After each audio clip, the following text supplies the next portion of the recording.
ರಾಜ್ಯದಲ್ಲಿ ಹೆಚ್ಚುತ್ತಿರುವ ಅತ್ಯಾಚಾರ ಪ್ರಕರಣ ಖಂಡಿಸಿ ಪ್ರಗತಿಪರ ಸಂಘಟನೆಗಳು ಕೋಲಾರ ಜಿಲ್ಲಾ ಬಂದ್ ನಡೆಸುತ್ತಿವೆ. ಪ್ರತಿಭಟನಾಕಾರರು ಮೆರವಣಿಗೆ ಮೂಲಕ ಆಕ್ರೋಶ ವ್ಯಕ್ತಪಡಿಸಿದರು. ಮೆರವಣಿಗೆ ವೇಳೆ ಅಡ್ಡ ಬಂದ ಆಟೋ ತಡೆಯಲು ಪ್ರತಿಭಟನಾಕಾರರು ಮುಂದಾಗಿದ್ದಾರೆ. ಈ ವೇಳೆ ಪೊಲೀಸ್ ಅಧಿಕಾರಿ ಜನವಾದಿ ಮಹಿಳಾ ಸಂಘಟನೆ ರಾಜ್ಯಾಧ್ಯಕ್ಷೆ ಗೀತಾ ಮೇಲೆ ಕೈ ಮಿಲಾಯಿಸಿದ್ದಾರೆ. ನಗರ ಠಾಣೆ ಸಿಪಿಐ ಶಿವಕುಮಾರರ ಈ ವರ್ತನೆಗೆ ತೀವ್ರ ಆಕ್ರೋಶ ವ್ಯಕ್ತವಾಯಿತು. ಕೆಲ ಕಾಲ ಪೊಲೀಸರು ಹಾಗೂ ಪ್ರತಿಭಟನಾಕಾರರ ಮಧ್ಯೆ ಮಾತಿನ ಚಕಮಕಿ ಕೂಡ ನಡೆಯಿತು.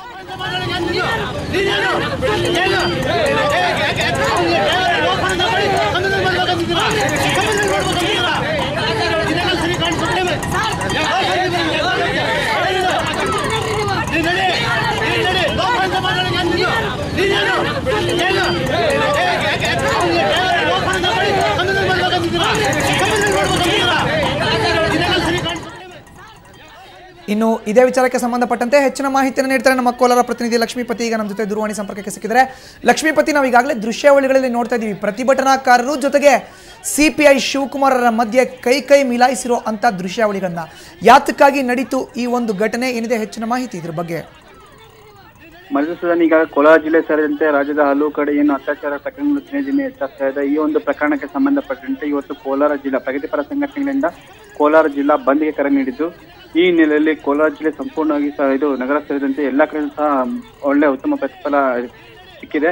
ಅದೇ ರೀತಿಯಲ್ಲಿ ಪ್ರತಿಭಟನಾಕಾರರು ಕೋಲಾರ ನಗರದ MG ರೋಡ್, ಕ್ಲಾಕ್ ಟವರ್ ಮತ್ತೆ ಬಸ್ ಸ್ಟ್ಯಾಂಡ್ ಸರ್ಕಲ್ ಅಲ್ಲಿ ಒಂದು ಮೆರವಣಿಗೆ ನಡೆದು ಈ ಸಂದರ್ಭದಲ್ಲಿ ಒಂದು ಆಟೋಗಳು ನುಗ್ಗಿ ಬಂದಾಗ ಪ್ರತಿಭಟನಾಕಾರರ ಮಧ್ಯೆ ಆ ಸಂದರ್ಭದಲ್ಲಿ ಆಟೋವನ್ನು ತಡೆದು ಈ ತರ ಬಂದ್ ಕರೆ ನೀಡಿದ್ರು. ಆಟೋ ಯಾಕೆ ಬರ್ತಾ ಇದ್ರು ಅಂತ ಹೇಳ್ಬಿಟ್ಟು ಅವರು. ಲಕ್ಷ್ಮೀಪತಿ, ಈಗ ಪೊಲೀಸ್ ಸಿಪಿಐ ಶಿವಕುಮಾರ್ ಜೊತೆಗೆ ಗೀತಾ ಅವರು ಕೈ ಮಿಲಾಯಿಸಕ್ಕೆ ಕಾರಣ ಏನು?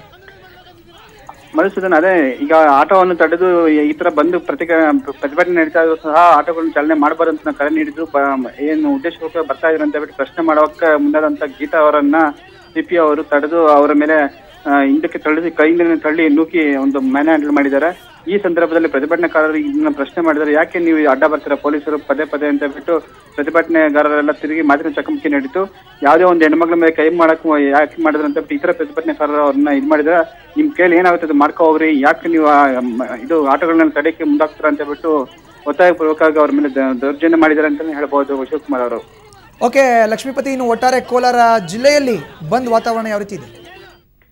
ಈಗಾಗಲೇ ಕೆಲವು ತಾಲೂಕುಗಳಲ್ಲಿ ಪ್ರತಿಭಟನೆಗಳು ಜೋರಾಗಿ ನಡೀತಾ ಇದೆ ಮತ್ತು ಹೋಬಳಿ ಕೇಂದ್ರದಲ್ಲಿ ಈ ಬಂದನ್ನ ಬಿಸಿ ಮುಟ್ಟಿದೆ. ಈಗಾಗಲೇ ಬೇತಮಂಗಲ ಸೇರಿದಂತೆ ಹಲವು ಕಡೆ ಸಹ ಒಂದು ಸಾಂಕೇತಿಕ ಬಂದ್ಗಳು ಮಾಡಿ ಪ್ರತಿಭಟನೆಯನ್ನ ವ್ಯಕ್ತಪಡಿಸ್ತಾ ಇದ್ದಾರೆ. ಇನ್ನು ಕೋಲಾರ ನಗರದ ಎಲ್ಲಾ LIC ಆಫೀಸಲ್ಲಿ ಇವತ್ತು ಕಾರ್ಯಾಚರಣೆ ನಡೀತಾ ಇರೋ ಸಂದರ್ಭದಲ್ಲಿ ಪ್ರತಿಭಟನಾಕಾರರು ಹೋಗಿ ಅಧಿಕಾರಿಗಳನ್ನೆಲ್ಲ ಹೊರಗೆ ಹಾಕಿ ಮತ್ತು ಒಂದು ಕಚೇರಿಗಳನ್ನ ಬಂದ್ ಮಾಡಲಾಯಿತು. ಈಗಾಗಲೇ ಎಲ್ಲಾ ಇಡೀ ಟೌನ್ ಜಿಲ್ಲಾ ಕೇಂದ್ರ ಸಂಪೂರ್ಣ ಬಂದ್ ಆಗಿ ನಿಶ್ಶಬ್ದವಾಗಿದೆ ಅಂತ ಹೇಳ್ಬಹುದು. ಮಧುಸೂದನ್, ಧನ್ಯವಾದ ಲಕ್ಷ್ಮೀಪತಿ ನಿಮ್ಮ ಮಾಹಿತಿಗೆ.